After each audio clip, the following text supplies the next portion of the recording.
Magandang araw mga bata. Kami nga pala ang inyong guro ngayon. Ako nga pala si Ma'am Lovely Kumonray. Pwede niyo ko tawagin Teacher Lovely.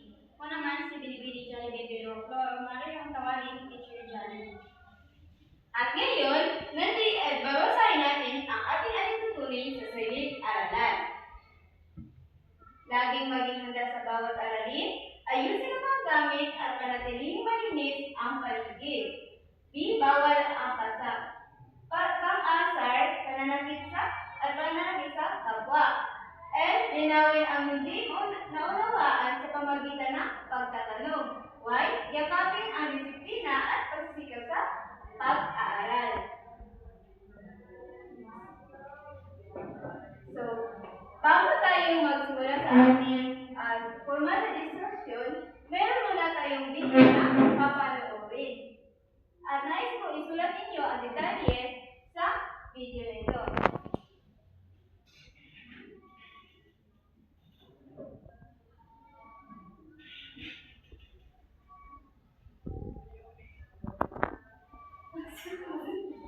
Ibalik sa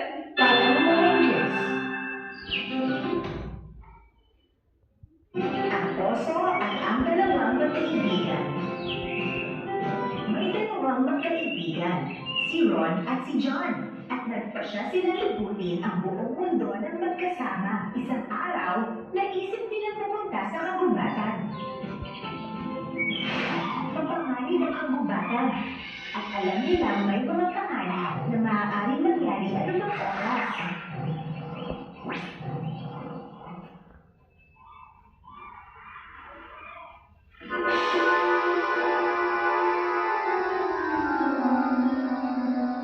Kaya nangako sila na mananatiling magkasama kahit anong mangyari. Ilang saglit pa ay may narinig silang malakas na tunog mula sa isang malaking oso na papalapit sa kanila. Takot na takot ang magkaibigan.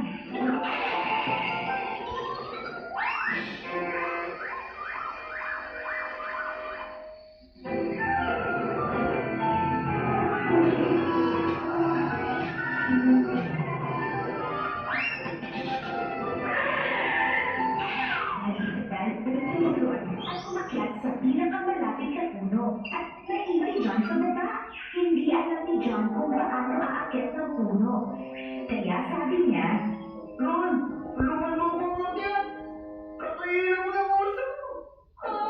Tulungan mo ako! Hindi na ako pwede bumaba. Andiyan na yung oso. Tsaka hindi tayo kasya dito. Humanap ka na ng sarili mong pagtataguan. hindi tinulungan ni Ron si John. Pero matalino si John. Natutunan niya sa eskwela na hindi kumakain ng mga patay ang oso. Kaya naisipan niya humiga sa lupa at magpanggap na siya ay walang buhay. Lumapit ang oso kay John na nakahiga. Inamoy siya ng oso at ilang saglit pa ay umalis na ito dahil nga hindi ginagalaw ng mga oso ang mga walang buhay. Pagkaalis ng oso, bumaba si John mula sa puno at tinanong ang kanyang kaibigan. Ano ang tinanong sa'yo ng oso kanina? Pinayuhan niya ako huwag magtiwala sa mga kaibigan hindi totoo. Na iniiwan ka sa oras ng pangangailangan.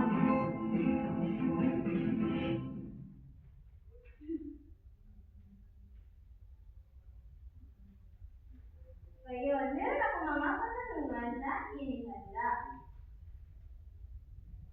Sino-sino ang mga taon sa kwento? Tama, si Ron at si John. Saan lugar sila pumunta? Magaling sa kagubatan. Anong klase ang humahabol sa kanila? Tama, isang oso. Pang-apat, anong gamit ang kanilang dala? Mahusay, isang bag. Anong nangyari sa kanilang dalawa sa loob ng kagubatan? Tama, hinabol sila ng mabangis na oso.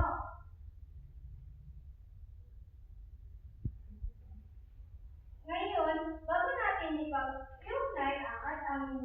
iugnay ang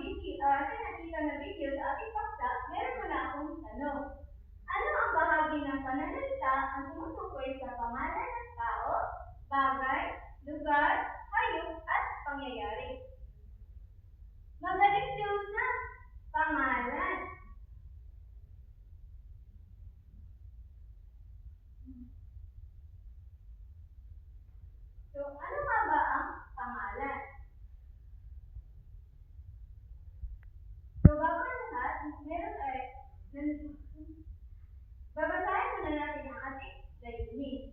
So, sa pagkatapos ng 45 minuto na aralin, ang mag-aaral ay inaasahang natukoy ang wastong gamit ng pangalan ayon sa uri nito, naiganap ng wasto ang halimbawa ng pangalan, nagpapahayag ng pagpahalaga sa mga pangalan sa pamagitan ng pagbabahagi ng karanasan sa nakiling nilang nilang halimbawa ng pangalan. So, ano ba ang pangalan? Ang pangalan o noun sa Ingles ay bahagi ng pananalita na tumutukoy sa ngalan ng tao, bagay, lugar, hayop, at pangyayari.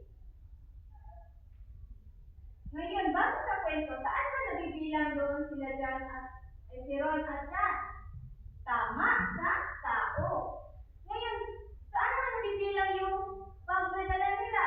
Tama, sa bagay. Saan naman nabibilang ang oso? Sa hayop. At saan naman nabibilang ang kagubatan? Sa lugar. Tama. Sunod naman, yung tinapos nila ng oso, saan nabibilang? Sa pangyayari. So, meron dalawang uri ang pangalan, pantangik at pambalana. At yan ang ipapapatuloy ni Teacher Jolly na itatalakay. So, ano nga ba ang pantangik? Ang pantangik o ang proper noun ay tumutukoy sa tiyak na pangalan ng tao, lugar, hayop o pangyayari. Halimbawa nito ay sa tao ay Gregorio, sa hayop naman ay kotse, sa lugar, Cebu, sa bagay, night shoot, sa pangyayari ay Pasko. So, ang pangalawang uri ng pangalan ay ang pambalana o ang common noun. Ito ay tumutukoy sa pangkaraniwan o pangkarahatang ngalan ng tao, bagay, hayop, lugar, at pangyayari. Halimbawa nito ay doktor, guro, sa hayop naman ay lungsod at parke, sa hayop naman ay baka at pusa, sa lugar ay lungsod at parke, sa bagay ay lapis at sapatos, at sa pangyayari ay fiesta at party.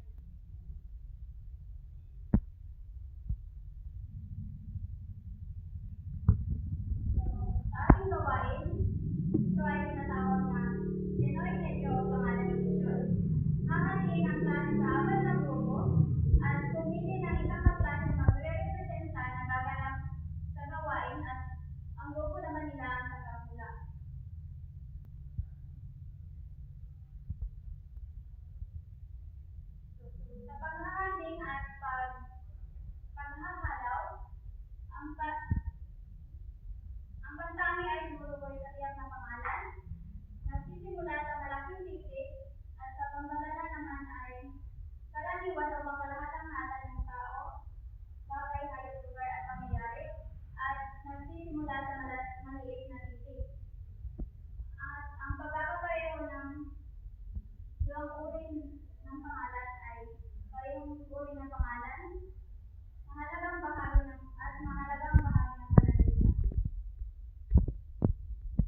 Okay. Next.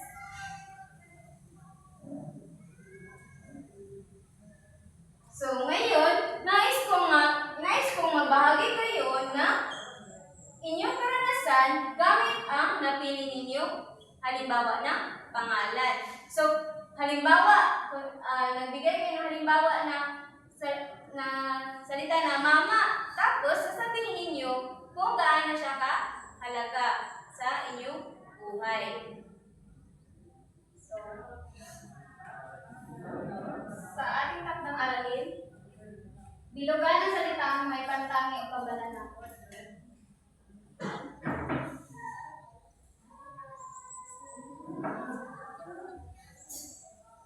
at dyan nagtatapos ang ating klase. Paalam sa lahat.